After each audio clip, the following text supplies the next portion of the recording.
Okay, idealligningen. Idealligningen den siger, at trykket gange volumen, det er lige med stofmængden gange R, som er en konstant, gange med temperaturen i Kelvin. Nu vil vi se på, hvordan det fungerer i praksis.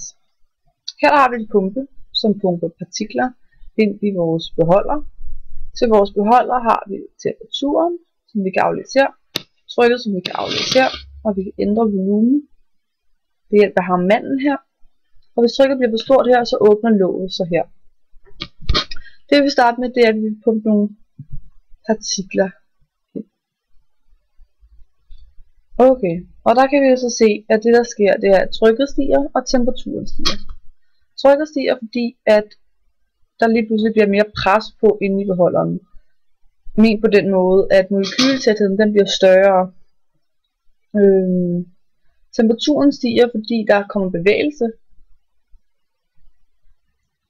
Og jo hurtigere de bevæger sig, jo højere bliver temperaturen. Så kan vi se på, hvad der sker, når vi ændrer temperaturen i nogle sekunder. Så vi skruer helt op, 1, 2, og helt ned. Og der kan vi se, at molekylerne bevæger sig meget hurtigere. Det gør, at trykket stiger. Ja.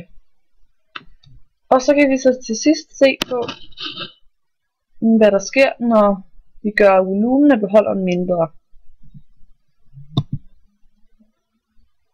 Så bevæger de sig endnu hurtigere. Temperaturen stiger, og trykket stiger. Ja, trykket bliver ved med at stige. Indtil det sådan er rimelig konstant.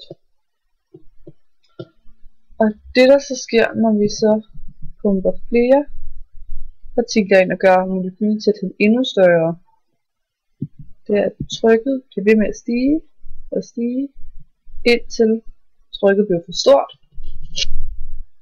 og beholderen gik i stykker.